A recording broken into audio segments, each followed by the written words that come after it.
Olá a todos os seguidores do canal do Coletivo Veredas. Estamos mais uma vez aqui com o Momento Veredas com o autor. Dessa vez, novamente, com o autor Deribaldo, que vocês já conheceram na apresentação do romance Os Segredos de Serendipity. Dessa vez, ele está conosco na publicação do livro chamado Arte, Educação, Estética e Formação Humana, publicado pelo Veredas esse ano 2020. Estamos aqui com o Deribaldo, coloquei na tela para vocês. Olá, Deribaldo, tudo bom? Tudo bom, boa noite. Muito obrigado pela oportunidade de falar de meu livro. Eu queria perguntar para você, primeiramente, qual foi a motivação para você escrever esse livro? Porque, diferente do livro anterior que você publicou pelo Veredas, ele não é um romance, ele é mais acadêmico. E uma curiosidade também que surge quando a gente vê o título do livro, é sobre arte e educação e essa possibilidade de desenvolvimento nas escolas. O que é que você acha e pensa sobre isso, refletindo sobre o conteúdo do livro? Bem, em primeiro lugar, tenho que agradecer, né, a oportunidade desse espaço, de poder falar de meu livro, do meu mais novo livro, né? Eu acho que o Coletivo Veredas faz um trabalho muito interessante, né, muito agudo, criando a possibilidade de que autores como eu, por exemplo, que não teria espaço nas grandes editoras do grande capital, né? Você vai abrindo esse espaço e, com isso, criando a possibilidade de você poder colocar algumas críticas que não vão aparecer, que dificilmente vão aparecer em determinados periódicos, na grande maioria deles, ou na grande maioria dos livros organizados, né, pelos grupos de maneira geral, ou mesmo por muitas editoras. O livro, Arte, Educação, Estética e Formação Humana, ele foi composto depois de uma experiência que eu tive com os professores da educação básica de Quixadá, na verdade, da região do Sertão Central. Quixadá é uma cidade poli e em volta tem muitas outras cidades, né? E nós demos um curso de extensão, okay? Especificamente em dezembro do ano passado, né? Em dezembro de 2019. E durante esse curso ficou muito claro que os professores não têm nenhuma condição de enfrentar criticamente, tá certo, os modismos acadêmicos que vão chegando na escola, e através dos documentos oficiais, como os PCNs, as diretrizes curriculares nacionais, a própria LDB. Hoje, o nível de informação que está chegando nas escolas é uma informação muito pouco politizada. E não é só por obra do atual governo, mas isso já vem se desenvolvendo há algum tempo, né, lamentavelmente. Por exemplo, a gente tem determinadas escolas, né, no Brasil afora, estou falando de Quixadá, mas a gente já aferiu que isso está acontecendo em outros espaços, que para montar os projetos político-pedagógicos, que deixaram de ser projeto político-pedagógico para ser projeto político de curso, portanto, a dimensão política, nem que seja do ponto de vista da linguagem, se perde, chama um coach. A pessoa tem que aprender a ser coach, o professor tem que aprender a lidar com a dificuldade que ele tem com seus estudantes, né, no chão da sala de aula. Então, os professores não têm condições de enfrentar esse desafio, okay, do ponto de vista teórico-crítico, tá certo? Até porque a literatura crítica ela acaba sendo um reforço a esse tipo de informação. Esses chamados novos paradigmas educativos, como paradigma da competência, que nem um paradigma pode ser chamado, mas que se convencionou chamar de currículo por competência, ou mesmo professor reflexivo. O professor reflexivo é uma tautologia. Eu não consigo sair daqui, dar 2 passos sem refletir sobre a minha ação, mas isso tomou conta do estudo da escola com uma força muito grande, isso precisa ser tratado com mais força. Nesse livro eu não tive tempo de tratar essa questão do professor reflexivo, isso vai ficar para uma outra oportunidade. Mas um desses paradigmas, desses novos paradigmas educativos que toma a escola de assalto é a chamada arte-educação. Inicialmente com o hífen, depois os seus elaboradores puseram uma barra. E essa formulação é muito complicada, porque a arte ela tem a sua natureza, o seu caráter, os seus elementos que lhe constituem ontologicamente, oferem para a arte uma determinada função social e para a educação outra função social. Então você não pode criar um simples hífen E defender que agora a escola tem que ser, ela tem que trabalhar com arte-educação, se ninguém sabe nem o que é arte-educação, ok? Não consegue se definir se o professor vai virar artista, se o artista vai virar professor.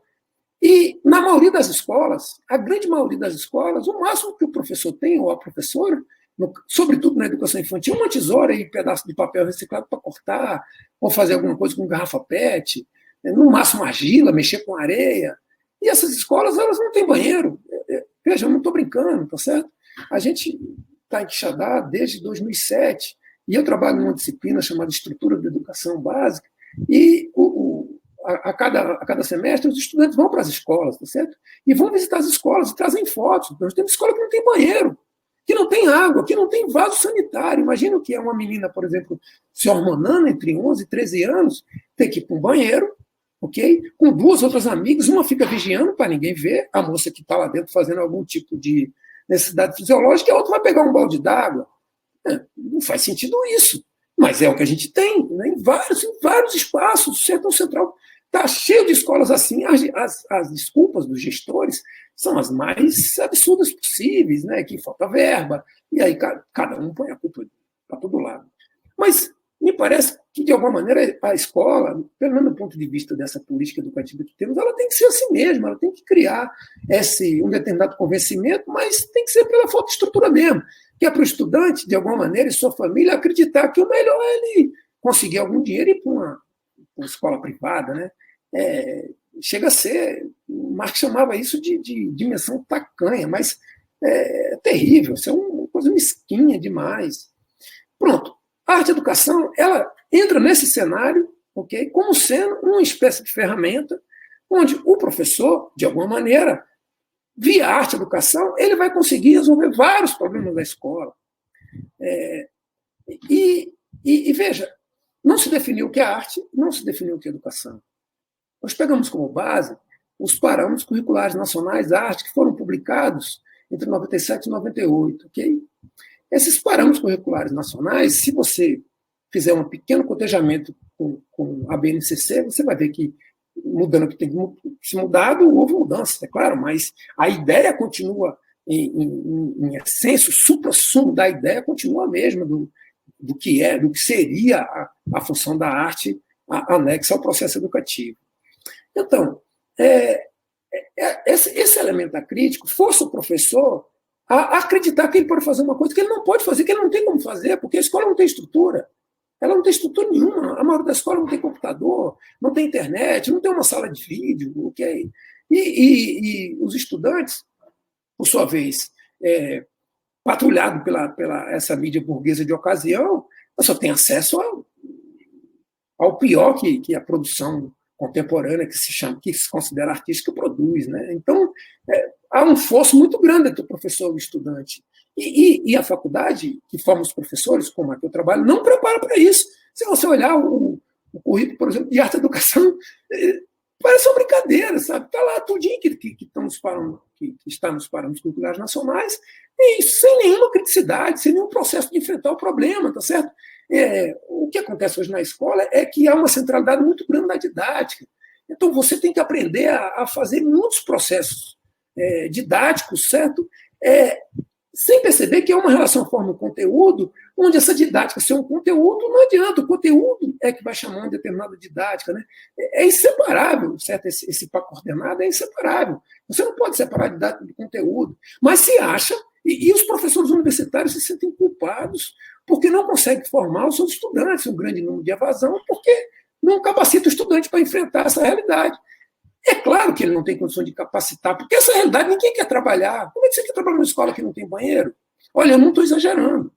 Tá certo? Então, de alguma maneira, a arte-educação ela vem com um elemento artístico, né, Carol?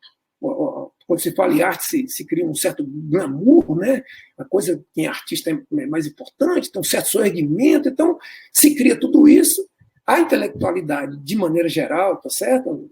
Que, de novo, se pontuam as exceções, embarca criticamente nesse processo, e para onde você olha, você vê que a arte-educação é uma grande alternativa associada à didática. Né? É importante pontuar que, com o Lucas, a gente faz um pequeno processo, ainda está incipiente essa pesquisa, né? Tem um estudante nosso, de doutorado, chamado Expedito, o Expedito Vidal Júnior está pesquisando o caráter antropomórfico do ensino. Né? O Expedito pega a partir das categorias nodais do Lukács, antropomorfização, desantropomorfização, imanência e transcendência, e ele percebe que a arte tem um elemento antropomórfico, ok? Né? E diferentemente da ciência, a ciência é desantropomórfica, mas a arte e a ciência, elas têm um elemento comum que é a imanência. Okay? A educação, por sua vez, como diz o meu amigo Ivo Toné, meu professor Ivo Toné, quando o Ivo fala das atividades educativas, né, emancipadoras, o primeiro elemento que o Ivo coloca é a verdade. Portanto, a educação ela tem que ter compromisso com a verdade. Se ela tem compromisso com a verdade, ela tem compromisso com o em si. Portanto, ela é desantropomórfica. Por sua vez, o ensino, okay, depende da ação humana, de um humano para outro, ou para outros humanos. É claro que a mediação, né, digital, eletrônica, que nós estamos vivendo agora, mas antes disso, com a chamada educação à distância, ela mexe um pouco com isso. Mas, de maneira geral, o professor, ele que vai ensinar um conteúdo que tem que ser verdadeiro, desantropomórfico, depende da ação do professor, certo?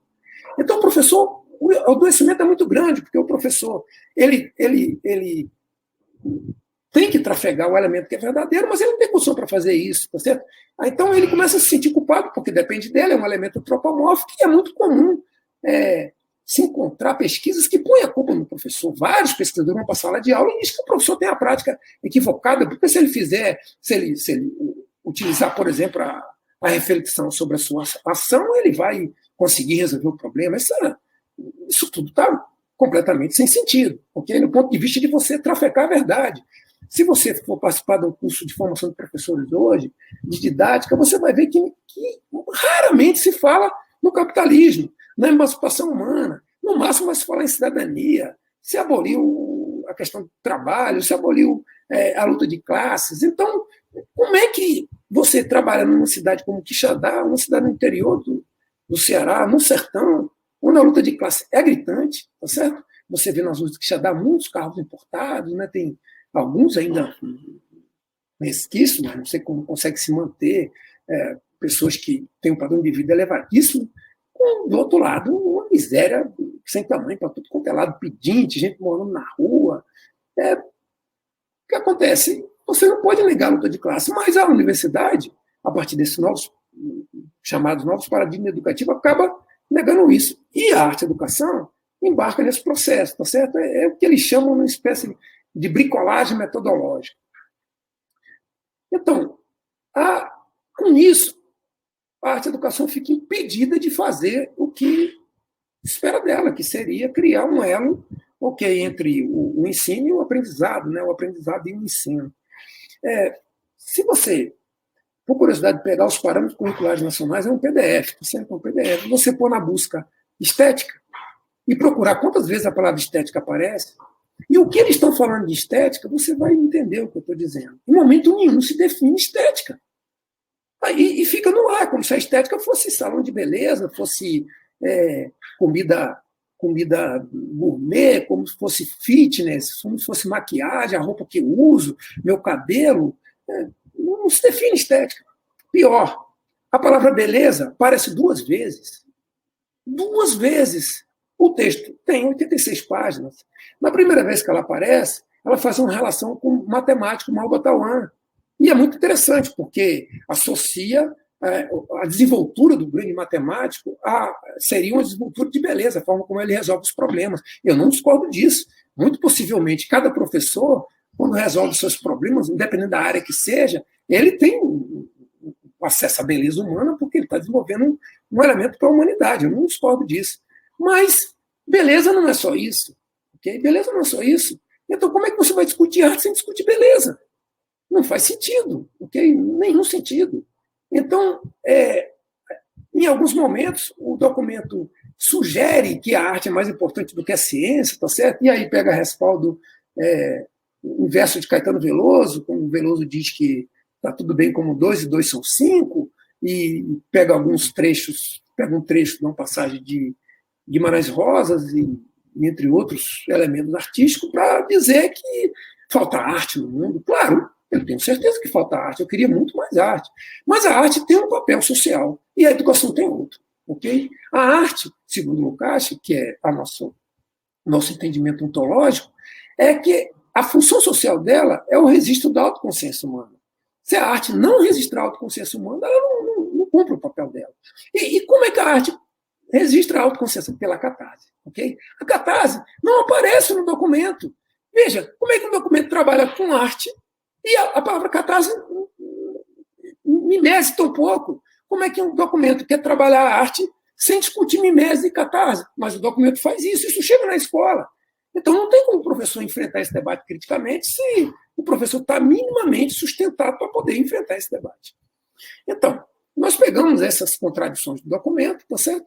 E apresentamos, por exemplo, uma crítica de que o professor, em primeiro plano, primeiríssimo, ele tem que levar para a sala de aula a arte, é claro, e utilizar o que ela tem de melhor, que é a possibilidade catártica dela, porque a catarse educa. O Lucas deixa muito claro que a arte educa, tá certo? Educa, mas educa uma educação diferente. Não é uma sintaxe, ok? Não é uma sintaxe, é um tipo de educação que, inclusive, a ciência não alcança. O Lucas diz que não é o conhecimento trafegado pela arte, quando ela registra a autoconsciência, pelo processo cartático, ele é mais e menos que conhecimento. Mas porque ele pode registrar alguns elementos que o elemento antropomórfico, científico, educativo não consegue. Ok? E menos porque ele não tem a capacidade, por exemplo, de ensinar o que é uma palavra proparoxítona. Por falar nisso, é muito utilizado a canção de Chico Buarque, Construção. E se vocês verificarem a letra da música, vocês vão ver que ela termina com todos os versos com palavras proparoxítonas. Então é muito comum se utilizar em sala de aula essa música para ensinar as crianças a acentuar. E eu acho legítimo isso, acho importante que se faça isso. É muito legal que se utilize isso para também ensinar as crianças a acentuar. Mas não pode ficar só nisso, porque a música não foi feita para ensinar ninguém a acentuar a palavra. A música foi feita para causar catarse. E a música só é profunda porque ela vive numa sociedade onde o grande capital explora o trabalho humano dos pedreiros para acumular mais capital, tá certo? Os pedreiros morrem, caem dos andames, são atropelados, ok? E não podem estar em casa sábado, e não podem estar em casa domingo. Então, você não pode perder essa oportunidade. Né? Mais um exemplo, Gilberto Gil tem uma música chamada Rebento, e o primeiro verso diz, rebento é um substantivo abstrato. Você pode usar isso para mostrar para as crianças o que é um substantivo abstrato. Inclusive que o rebento é um substantivo abstrato. Mas a música não foi feita para isso, ok? Então, não se pode perder a oportunidade, em sala de aula, de que os estudantes tenham acesso ao elemento, porque a composição, seja ela plástica, seja ela cinematográfica, fotográfica, seja ela de qualquer ordem, foi criada. Você pode passar documentários em sala de aula, você pode passar filmes, você pode levar fotos, você pode levar contos, você pode levar pedaços de romances e utilizar esses elementos para que os estudantes entendam, por exemplo, pontuação, vírgula, crase, entre outros elementos, ok? Do nosso lindo idioma, lindo e complexo idioma. No entanto, você não pode usar, por exemplo, Vidas Secas, de Graciliano, aí vale a pena aqui registrar o trabalho da professora Belmira sobre o livro de Graciliano, e apenas pegar elementos silogísticos. Você tem que colocar para as pessoas toda a questão da migração que está ali, a questão do feminino, tá certo? O fato dos personagens se humanizarem pela cachorra-baleia, entre muitos outros elementos. Então, esse livro ele é criado para apresentar uma crítica a isso que se convencionou chamar de educação, porque são muito poucas essas críticas, tá certo? Lukács, Mésaros e outros teóricos na linha do marxismo concordam que Schiller talvez tenha sido o primeiro teórico que entendeu que o capitalismo fragmentou o sujeito humano em razão de um lado e sensibilidade do outro. Eles também, mudando o que tem que ser mudado entre os dois, dizem que Schiller não consegue apresentar, por causa do seu idealismo, uma solução para esse problema. Schiller, nas cartas da educação estética do homem, apresenta como possibilidade que a arte vai criar essa ilusão de conectar o humano novamente. É claro que isso não acontece. Não cabe à arte conectar o que a propriedade privada desconectou. Então, nós dedicamos um capítulo à questão da emancipação humana, onde a gente dialoga com a professora Gorete Amorim, com o professor Ivo Toné, com Ana Corda e com outros autores e autoras sobre a unilateralidade de Marx. O que é unilateralidade de Marx? E é muito evidente que em Marx, isso está nos manuscritos econômicos filosóficos, a unilateralidade só pode ocorrer numa sociedade para além do capital, numa sociedade que não tem a propriedade privada. E os professores não podem mentir para os seus alunos, cara. Mais uma vez, citando o professor Ivo, os professores não podem perder a oportunidade de dizer que não tem como ter unilateralidade, nem que seja como alguns pesquisadores chamam de travessia. Que travessia é essa? Nós estamos enxergando do outro lado ali da rua a revolução? Se eu estou sendo irônico, me desculpe, mas não há nenhuma travessia. Nós estamos atravessando uma crise sem tamanho na história da humanidade, que Mises chama de crise estrutural do capital. Então, não adianta prometer que esse ou aquele método vai criar uma unilateralidade. Quem vai criar a possibilidade da unilateralidade, segundo Lukács, a unilateralidade é uma possibilidade, ok? É um local de chegada para sempre, pelo novo que o trabalho guarda, sempre você vai ter um novo para seguir. Então, a unilateralidade é apenas uma possibilidade. Né? Chegar na unilateralidade é uma possibilidade dessa integralidade do humano e que vai procurar outros elementos para, dia após dia, sempre estar procurando essa unilateralidade. Não é justo viver escrevendo por aí que isso e aquilo é unilateral, que sem a propriedade privada, sem o fim da propriedade privada, consequentemente a instalação do trabalho associado, a gente não tem como pensar em unilateralidade. Isso quer dizer que a gente tem que deixar de fazer o que a gente faz, o que o Coletivo Veredas está fazendo, o que o Instituto Lukács faz, todas as iniciativas revolucionárias que mesmo pontualmente se espalhem em um ponto ou outro do mundo, não estou dizendo isso. Inclusive, as educativas são muito importantes. Eu acho que, de alguma maneira, em determinado momento, foi importante demais as iniciativas do MST, claro que permeada por muitos equívocos, mas, em algum momento, foi muito importante. Nós não temos que abandonar o fronte da sala de aula. O fronte da sala de aula é muito importante, mas, sobretudo, porque é um espaço criado para você falar a verdade. Então, você tem que chegar lá e dizer qual é a função social da arte, você tem que chegar lá e dizer qual é a função social da escola, tem que chegar lá e dizer qual é a função social da educação, o que é a didática, o que é o ensino, quais são os limites de cada um desses professores, senão você não está fazendo o seu papel. Nesse capítulo que a gente discute, na verdade, é um conjunto de capítulos da emancipação humana, nós chegamos à conclusão com a professora Gorete Amorim que o princípio educativo da humanidade é a formação humana. E a formação humana como princípio educativo. Somente essa circularidade. Porque o trabalho, verdade, funda-se social, mas não esgota. Ok? O trabalho não esgota ser social. A plenitude humana, ela se funda pelo trabalho, mas ela precisa de outros complexos, isso está muito bem explicado no Lukács da ontologia, e a partir de mediações entre os próprios complexos, entre esses complexos e a sua base, o trabalho que dá o elemento econômico, o ser social precisa de muitos elementos para se constituir como ser social, ok? Então, você não pode reduzir a educação ao trabalho, de modo nenhum. E está muito claro em Marx, quando ele coloca os seus 3 elementos, né? Que a educação tem que ser educação tecnológica, ela tem que ser uma educação mental, ela tem que ser uma educação que considere os elementos físicos do ser humano, seu desenvolvimento físico, e a gente acrescenta, porque isso está no Marx, né, do Capital, do estômago, a fantasia. Okay? A educação tem que pensar a questão material, logicamente, que o elemento que vai fazer com que você se constitua como ser social, mas também tem que pensar a fantasia, certo? Que, por sua vez, se erege por sobre essa base material, mas, como diz Lenin, como reforça o próprio Lukács, já está na vida das pessoas humanas. Então, concluímos o livro, né, fazendo um debate sobre a impossibilidade desses documentos, não ficamos restritos ao PCN Arte, mas alguns outros, educarem os professores que estão no chão da sala de aula, tá certo? Para a possibilidade da emancipação humana. De maneira nenhuma, eles estão completamente impedidos, até porque não reconhecem a distinção entre arte e educação, que são complexos distintos. Né?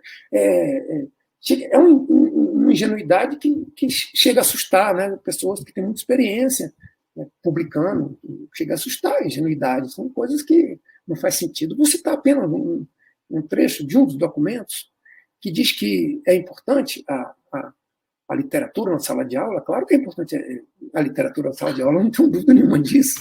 Inclusive, eu sou produtor de literatura, acho muito importante a literatura. Claro, a literatura é extremamente importante. Né? Imagine o mundo sem Homero, sem Dante, sem Saramago, fazia sentido. Né? O mundo sem Clarice Lispector,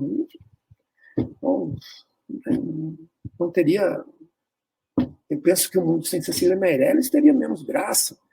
Então, é claro que é importante, não há dúvida disso. Mas o documento diz que a importância é que os alunos podem publicar versos, declamar um para os outros, e eles não são no espaço da escola, no pátio. Várias escolas nem pátio têm, ok? Mas eles chegam a um absurdo de dizer que os estudantes podem ir para os parques, para as praças públicas, declamar poemas e fazer saraus entre eles. Esses caras que escrevem isso, essas pessoas, desculpe, se mais uma vez eu fui irônico e grosseiro, peço desculpa mais uma vez, porque partindo do pressuposto que essas pessoas são de caráter libado, tá certo? Alguns são ingênuos, tá certo? Outros, eu acho que talvez não tenham uma boa intenção, mas a grande maioria junta as duas coisas, a má intenção com o problema de conhecimento mesmo, de caráter e tal, mas uma grande maioria são pessoas que não teria problema de sentar numa mesa de jeito nenhum. Mas me parece que eles moram em Madrid, talvez em Paris, ou na Suíça, porque quais são as cidades do interior que tem parque em condições, tá certo? Em condições de um grupo de estudante ir fazer um sarau. Numa sociedade violenta como é a nossa, todo dia, quando você olha as notícias de mídia, tem violência para tudo quanto é lado, de gênero, violência da pessoa contra a pessoa, e é claro que os estudantes não têm como ir para essas praças, ok? Então, isso é só um demonstrativo de como esse processo se conecta à arte educação por sua ingenuidade. Né? É uma ingenuidade sem tamanho. E essa ingenuidade, ela tem um problema na ponta, no professor da educação básica, tá certo? Sobretudo da educação infantil, que é o adoecimento. A quantidade de professor adoecido que não pode largar a escola porque é o seu único meio de vida é uma festa. É uma festa. Uma quantidade muito grande. Okay? Porque ele se propõe. Esses professores que são sérios, eles se propõem a fazer um trabalho sério. Mas toda a estrutura lhe falta. E a teoria que chega é muito precária.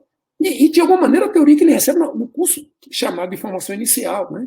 Que também tem um pouco disso, né? Diz que é formação inicial para o professor a vida inteira ficar precisando de uma formação continuada. Eu não sou contra que o professor continue estudando o resto da vida, não, mas isso abre uma brecha para tudo quanto é pacote, para educação à distância, para esses grupos empresariais, e vender coisa de coach, entre muitas outras questões. Eu espero, com mais profunda sinceridade, que esse livro tenha alcance e chegue aos professores da educação básica, porque foi escrito para eles, certo? Um esforço muito grande de criar uma linguagem que pudesse ser, que os professores pudessem entender, tá certo? Agora, eu queria divertir os meus críticos, né, as pessoas que porventura têm interesse em ler o livro e fazer as necessárias e devidas críticas, que nós não prometemos nenhuma receita de bolo, porque não há, tá certo? Em alguma medida, a gente aponta para o professor Vitor Neto as atividades educativas emancipadoras, mas não há nenhuma receita de bolo. A intenção desse livro, o objetivo dele, o objetivo principal é mostrar as debilidades desses textos que defendem esse conjunto de ilusões, okay? Que de fato é um conjunto de ilusão. E o professor não tem como enfrentar isso. Ele acaba, como eu disse, adoecendo. Tá certo? Então, o livro é isso. A gente espera, numa outra oportunidade, poder escrever alguns elementos mais profundos sobre a questão da escola com arte e educação, né? Mas, atualmente, quero terminar dizendo isso, eu estou envolvido para fechar minha trilogia sobre a estética do Lukács. Eu decidi fazer sobre a estética do Lukács 3 livros, né? Tem muita coisa publicada sobre a a ontologia e pouca coisa publicada sobre a estética, né? Nós só temos um único livro em todo o mundo dedicado exclusivamente à estética, né? Tem um livro do Tertúlia, chamado Lucácio, Etapa do seu Pensamento Estético, que tem 100 páginas dedicadas à estética. Essas 100 páginas são profundíssimas e muito bem escritas, e etc. Mas, dedicado exclusivamente à estética do Lucácio, nós temos apenas um livro. E nós decidimos escrever um outro livro dividido em 3. O primeiro livro, Introdução à Estética Marxista, né? Eu chamei esse livro dedicado à introdução à estética marxista, eu chamei esse livro de A Particularidade da Estética de Lukács, um livro fininho que dialoga exclusivamente com o que a gente convencionou chamar de pequena estética. Escrevi um outro livro chamado Lukács e a Estética, a criação do mundo para chamar de seu. Esses 2 livros foram publicados pelo Instituto Lukács, o primeiro em 2017, este último em 2018. Né?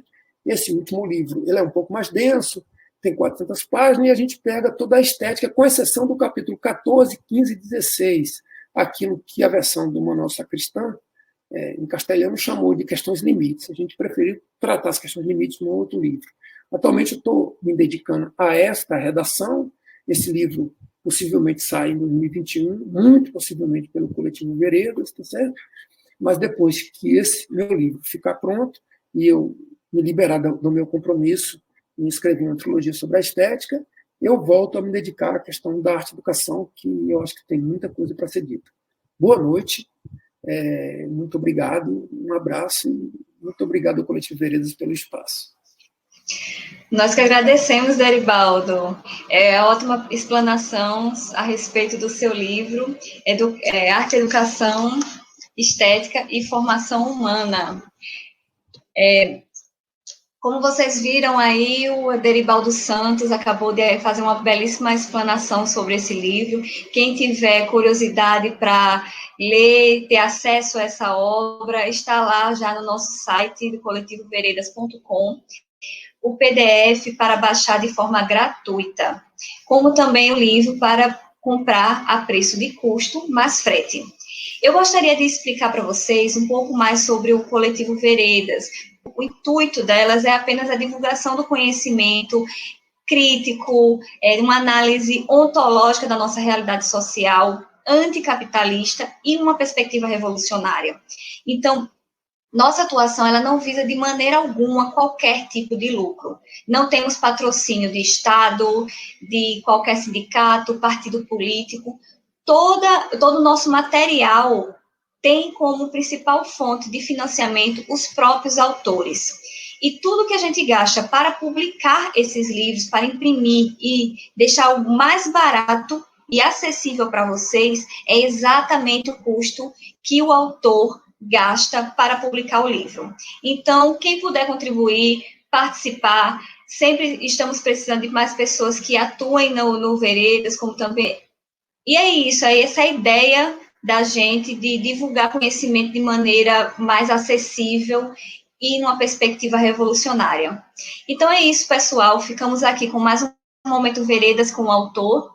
Até a próxima.